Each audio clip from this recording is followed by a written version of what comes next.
Hello guys, my name is Anirudh.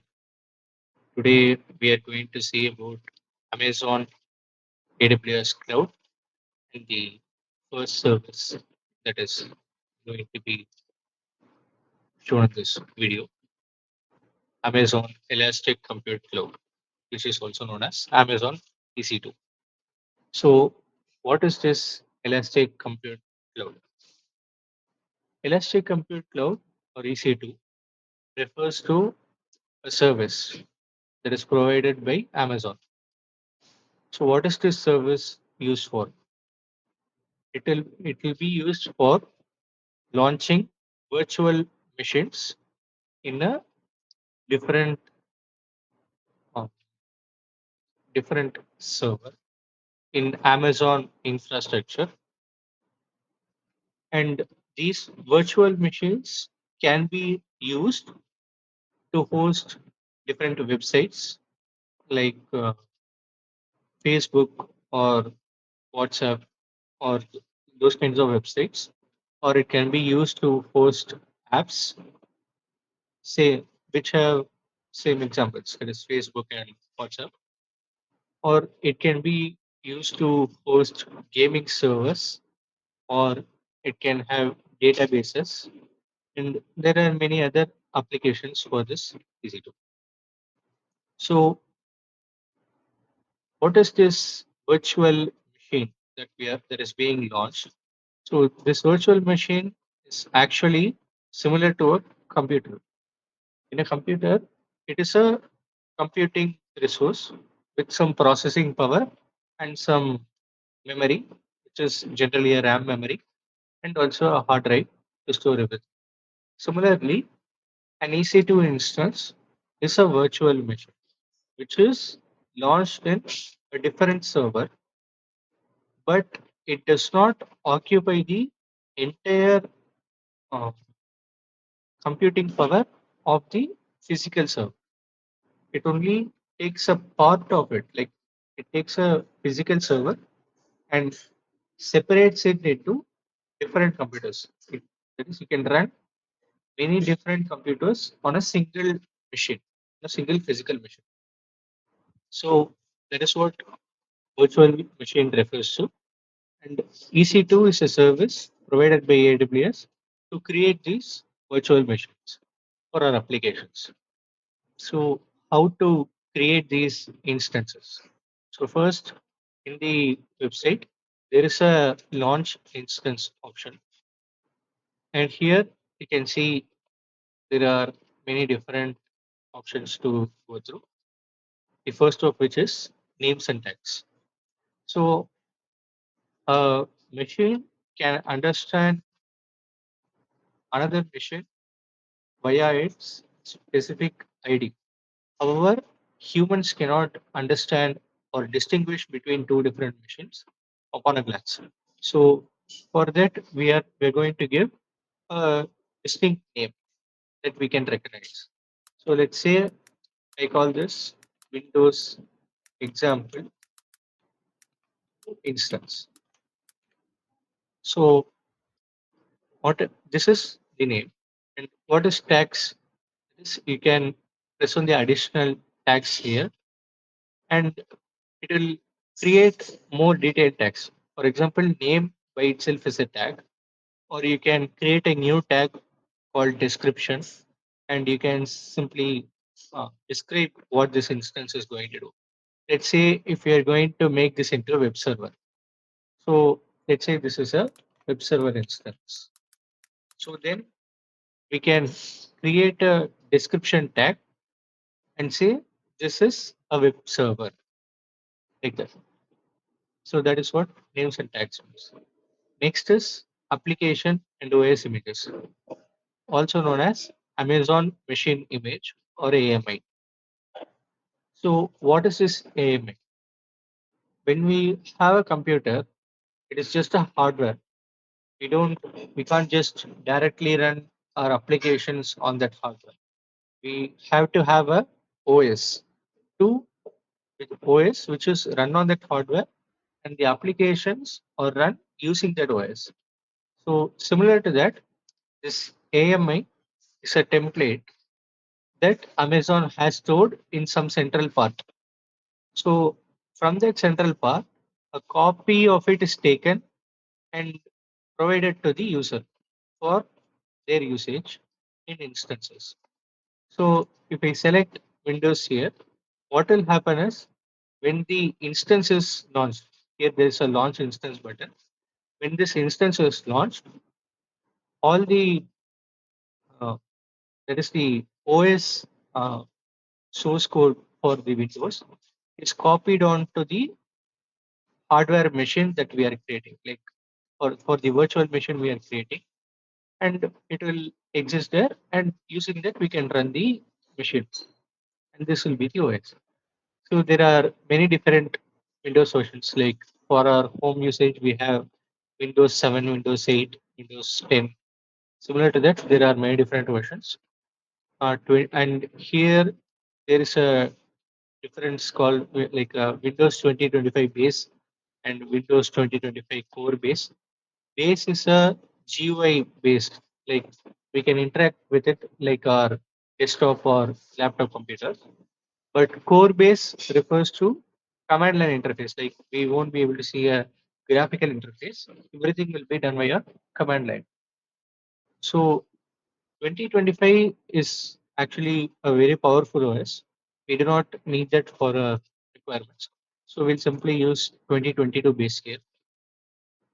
So it will take some time to load that OS data from here, from there to here. So it will just show the architecture and the AMI ID. All this ID will always be distinct. So it cannot be repeated. So next is instance type. In your laptop, you have some processors and some amount of RAM, some GB of RAM. This is also similar to that. So one vCPU is like one virtual processor, and one GIB memory is like 1 GB RAM. GIB is the term used by AWS for their memory and all that data measurements like KIB, GIB, TIB. That is what they'll be using instead of KB, GB, ATB. So we are going to be using T2 micro, but there are more powerful options like more processors and more RAM will be assigned based on our selections. But T2 micro is enough for us, and it is also the only free tier eligible instance type. Next will be our the key pair. So what is a key pair? It is like authorizing the person who is trying to access this instance. In your computer, at the login, there is a option. If you have multiple users, it will ask for which user. Let's say you have user one, user two, and user three. It will show an option to select which user is logging in. And from then, it will ask for a password. This is similar to that. So what will happen is when a key pair is created, a public key and a private key is created. So what the public key does is it is given to the AWS. So AWS servers store it somewhere safely within the region, and it is safely stored there. And whenever someone tries to access the instance or any resource which needs to be accessed via the key, it will ask for a suitable private key, and the private key is given to the user to be stored on the local device. So let's say, so first I just showed here. I do not have any key pair in this region because I have not created key pairs here. I'm in Paris region.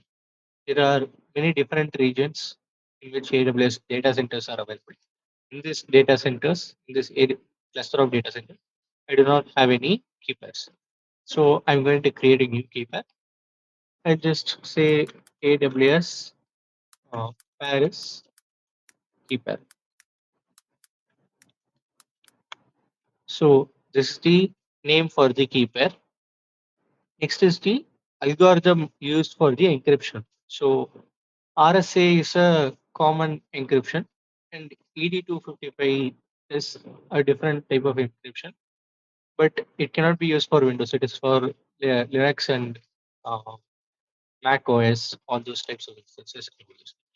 And this key that is given to us is stored in a PEM format, .pem format, which stands for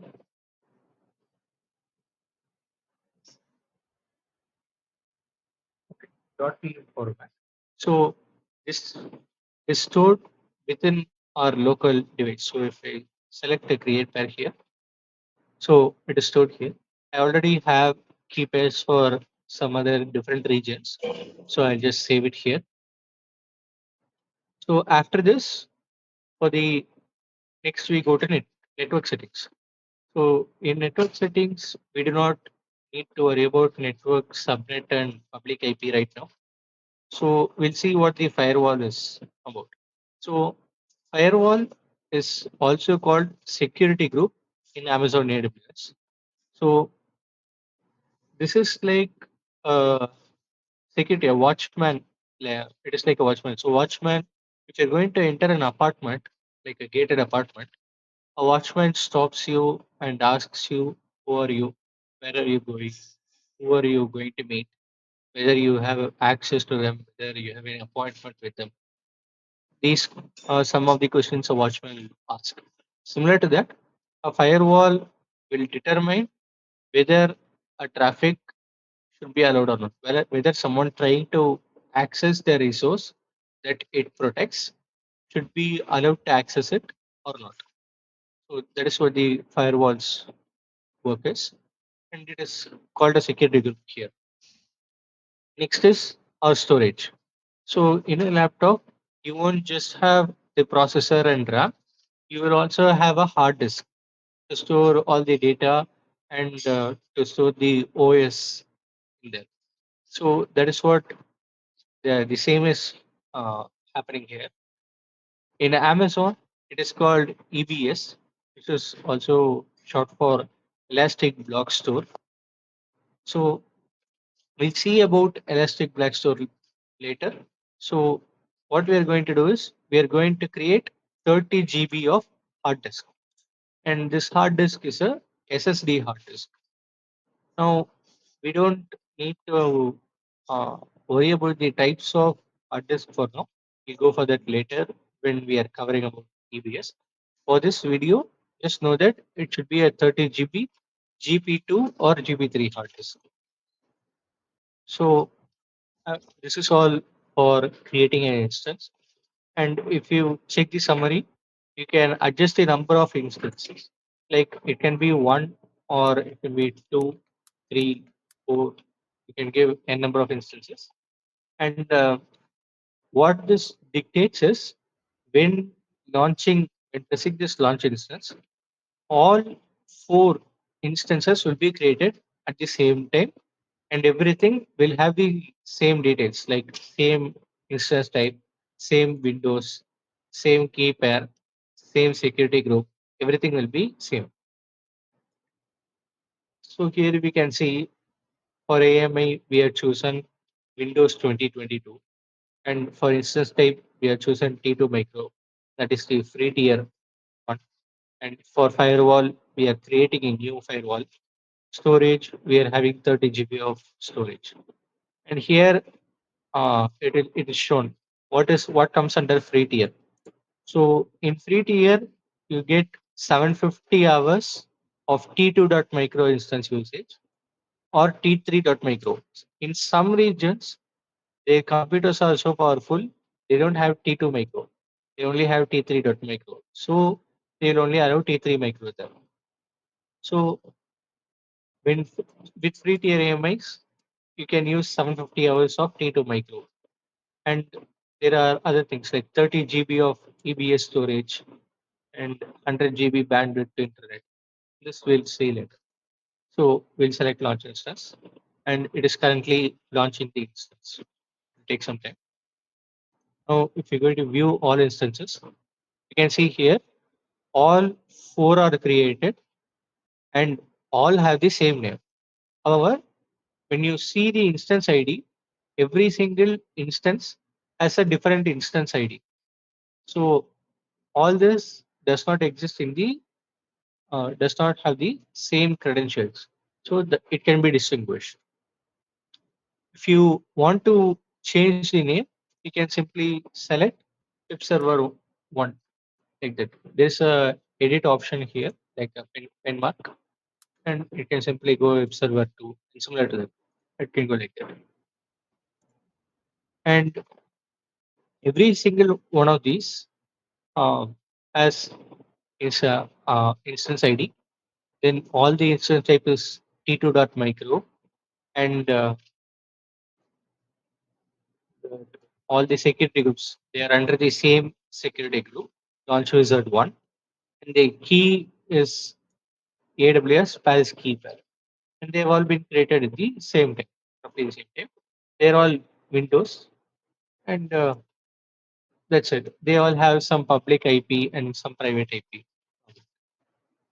Next, there's something called availability zone. So, what is this availability zone, and what is the region that I was talking about before? So, to see this, we can simply go to AWS regions. So, if we go to this, you can see here there are many different regions. Go to the overview. They have AWS has created, or they have rented or bought many data centers. Like every all the things that we are doing right now need data centers within which servers are stored. So they have many different data centers at many different places. So what they have done is they cannot simply assign a different name for each data center. So they have grouped it together as much as possible. So let's say in North Virginia. In North Virginia, there are six availability zones, and there are local zones and wavelength zones. These are some specialized terms. So, what is a region and what is an availability zone? An availability zone is a cluster of data centers. That is, there can be either one data center, like one building, or there can be multiple data centers, multiple buildings clustered together as a availability zone. So all the data centers under one availability zone is termed as an availability zone.